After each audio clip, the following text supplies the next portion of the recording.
We are in a phase of the game now where the inter-episodic void gets more and more important. Because these last few bits are causing me quite some trouble. And doing them in real time in the episode would be a lot of real time.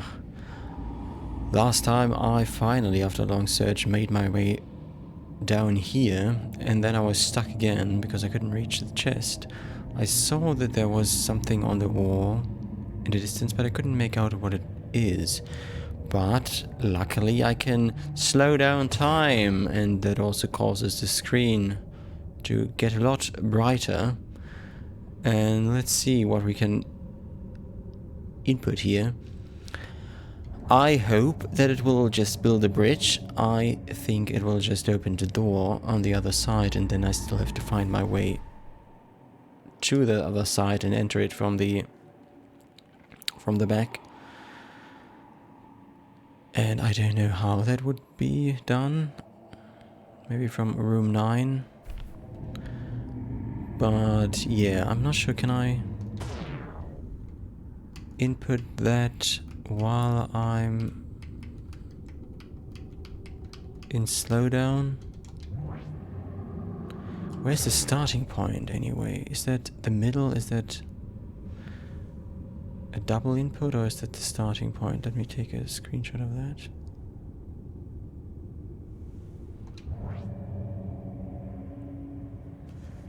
And try that without slowdown. I start at the bottom right, and I go to the other side and do the middle as a double input.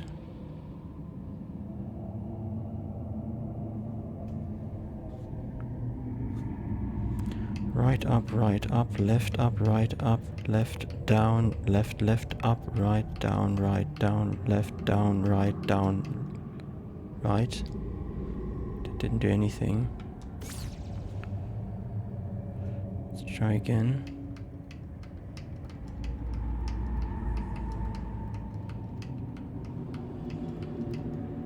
No. Maybe the other way around.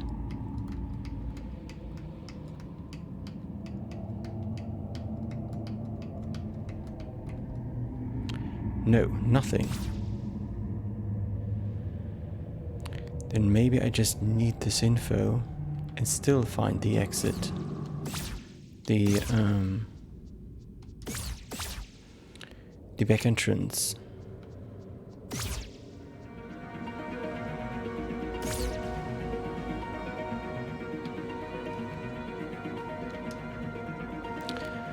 Well, I have no idea how to get to that entrance. The only thing we could try is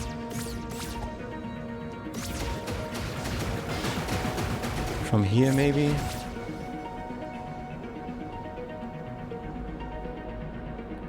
That's the closest we can get.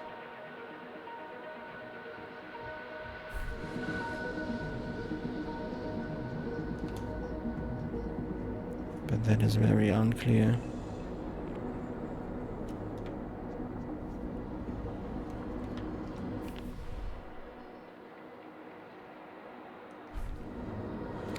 Okay, let's try that.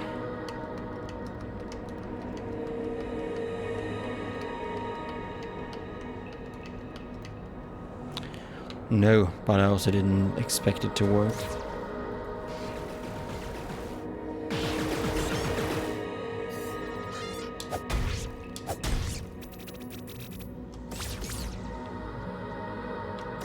Okay, they didn't make it.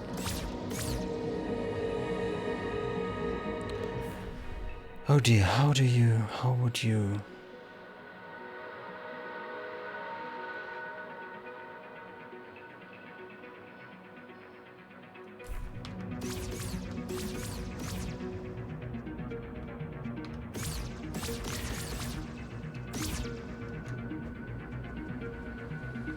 Well, there's one more thing that we have to solve, and that is this last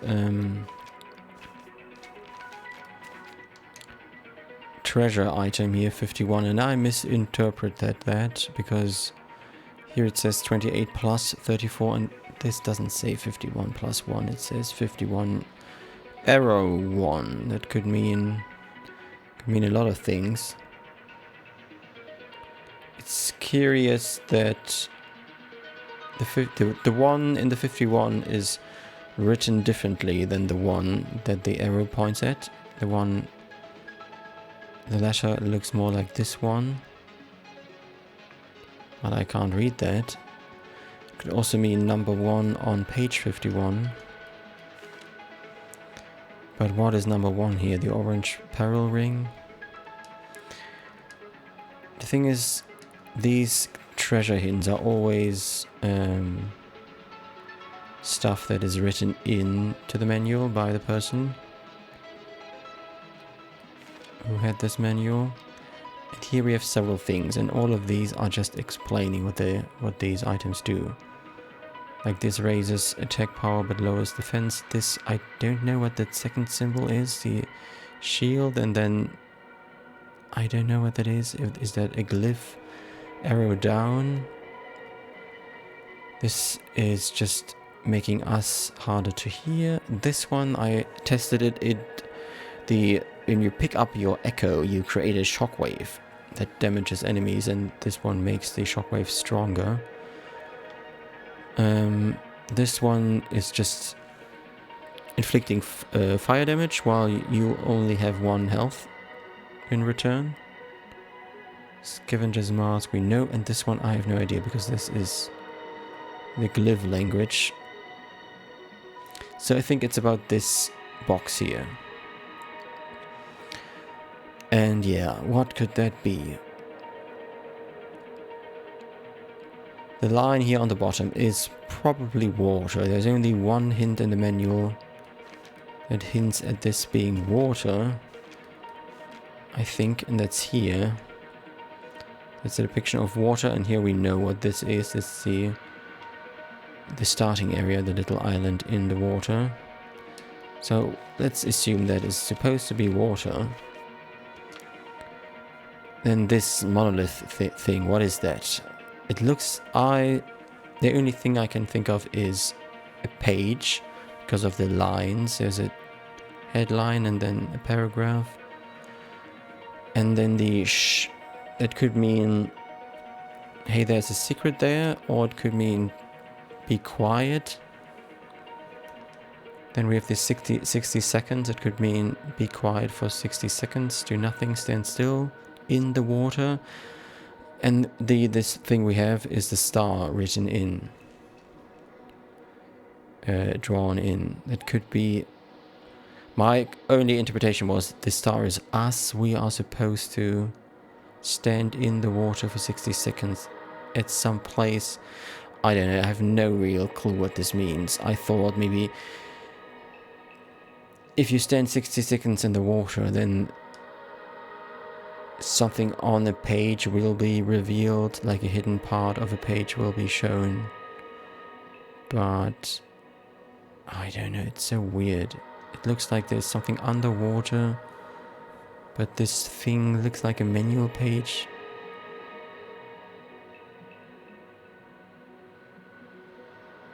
And I really don't know where that would be, what that is.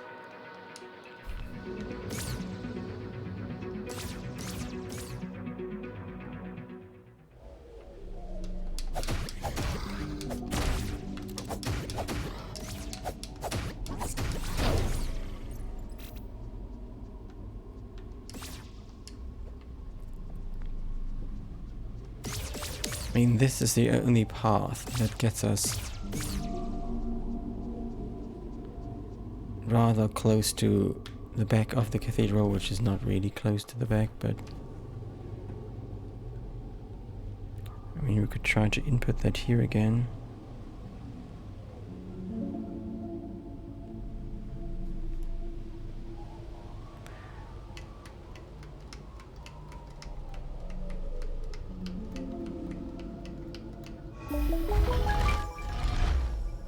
Unbelievable.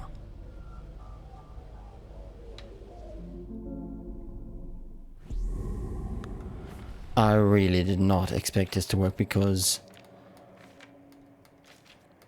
This is not the back of the cathedral. That was in the middle of the thing, not at the back.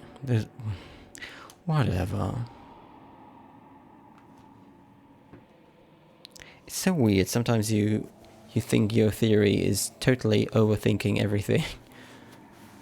And then stuff like this happens. Okay. Let's not complain.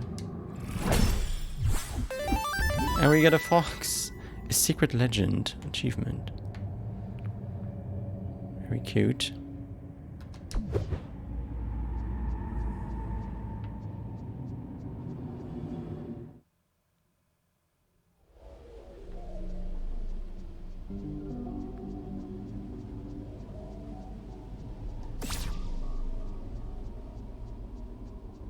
Wasn't there a chest also there?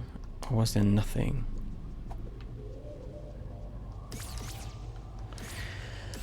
Okay, then, in theory, we only are missing one more treasure item.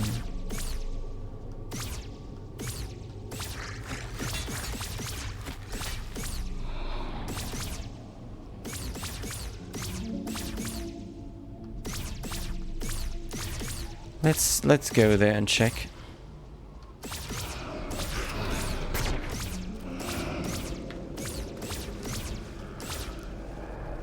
Oh no, everybody's after us now.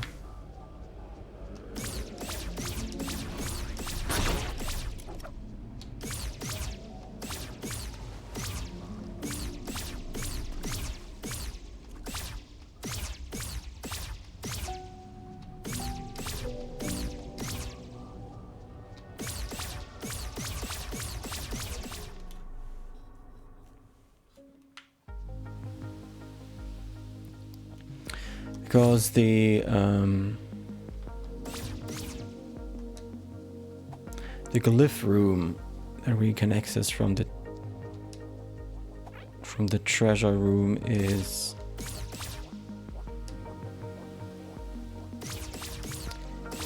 its own little thing, because that makes you think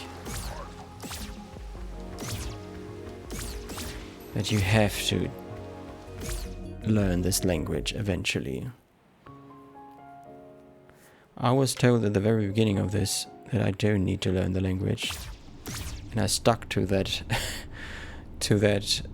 comment for the whole game, hoping that was true. But now everything seems to hint at, in the end, you have to concern yourself with that language.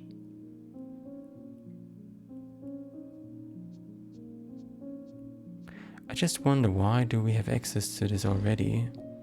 What do we get if we get all?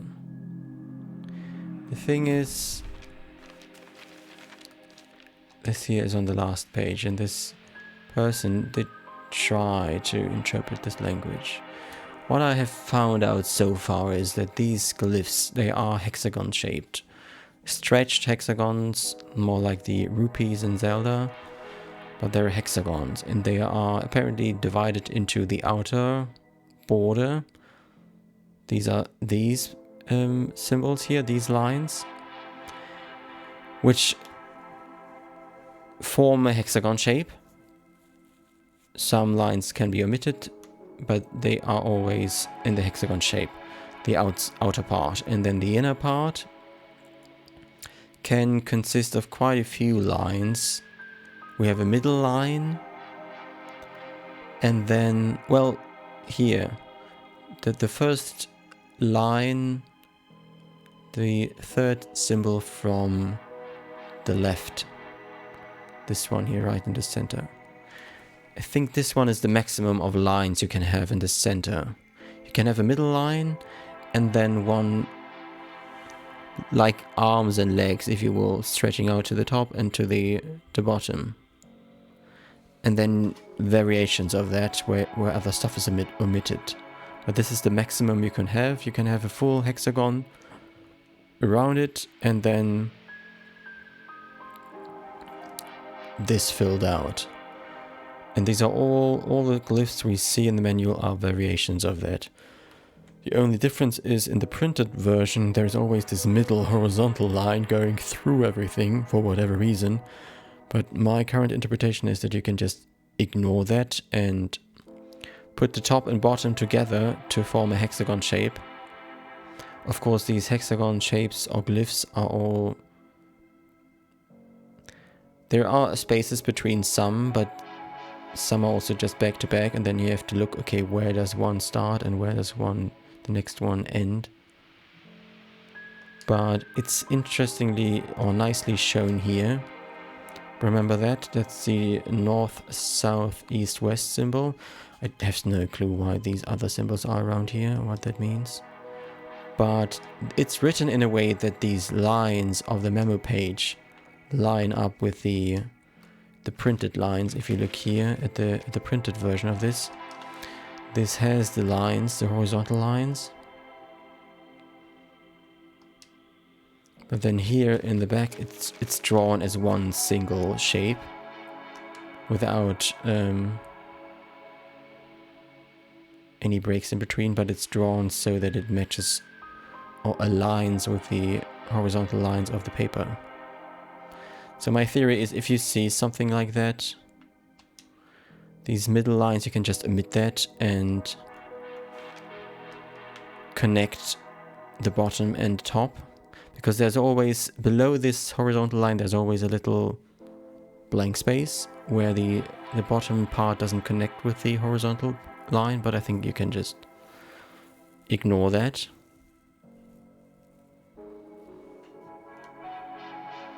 So here, these two up arrows,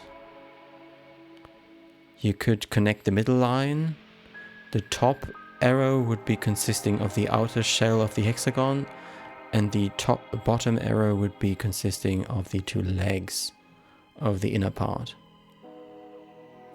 And then the next one, right of it, would be two glyphs stuck together, only that the left one barely has any or has no outer border, and the second one has almost a full border. And to go back to this, if you press the buttons, you seem to cycle through those. And you seem to cycle through those in this order here, the way it is written here.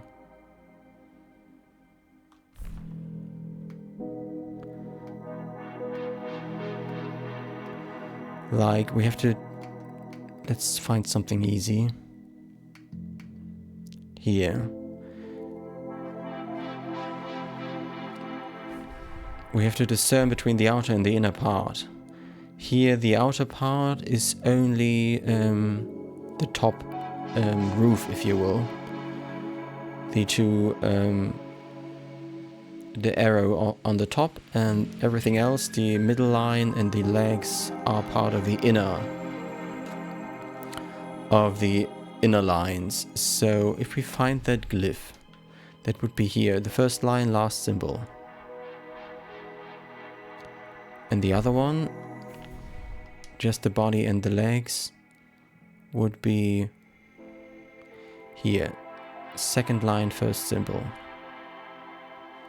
So if I press up now, I tested it a few times, it doesn't seem to be random, it's always going through in the same order. If I press up now, what do I get? Okay, for the outer part I get the left vertical line and the left lower part of the hexagon. Let's search for that. We started here with the roof. Check back, and apparently we went one to the left by pressing the up button on the D-pad. And for the middle one we started with the body and legs, and we now have body and one leg, which is here, the fifth symbol on the first line. So we went two to the left, if you consider this like reading Western style, left to right, top to bottom. So if I press up again, what do I get? I get, for the outer part, I get the left and the two bottoms, which makes sense. That's the next one here in the line. And for the inner part, I get the full thing. All lines that are possible in the inner part. Which, if you look here, again, is true. It's not 1 to the left, but it's again 2 to the left.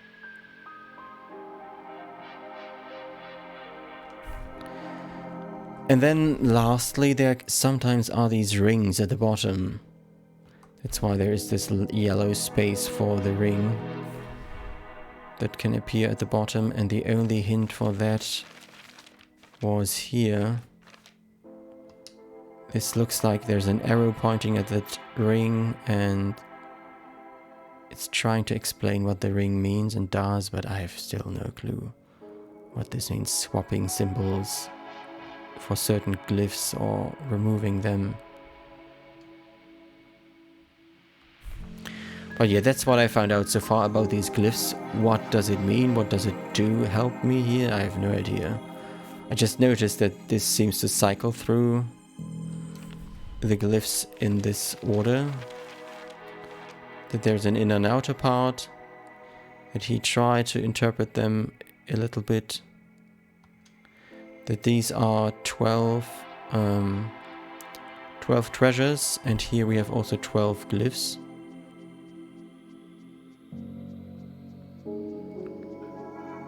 But what they want you to put in here, what sequence,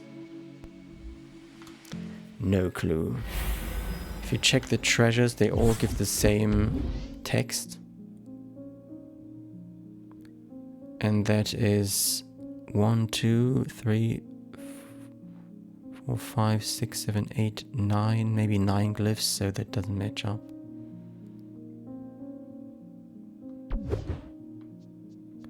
So yeah, I have no clue what I'm supposed to do here.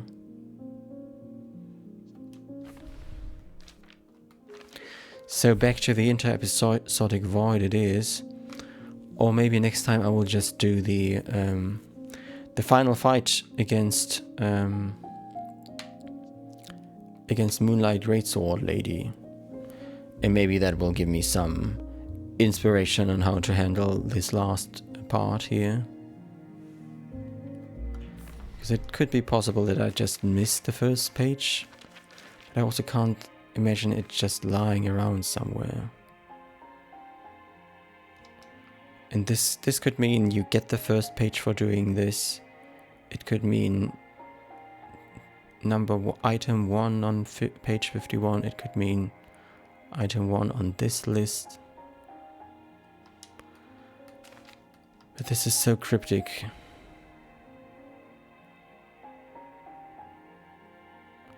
I think my interpretation of a page in water is totally wrong. It's overthinking it. But then I don't know what this item would be. It could be a monolith, but then again, not really, because monoliths are not depicted that way. And then I can't think of anything.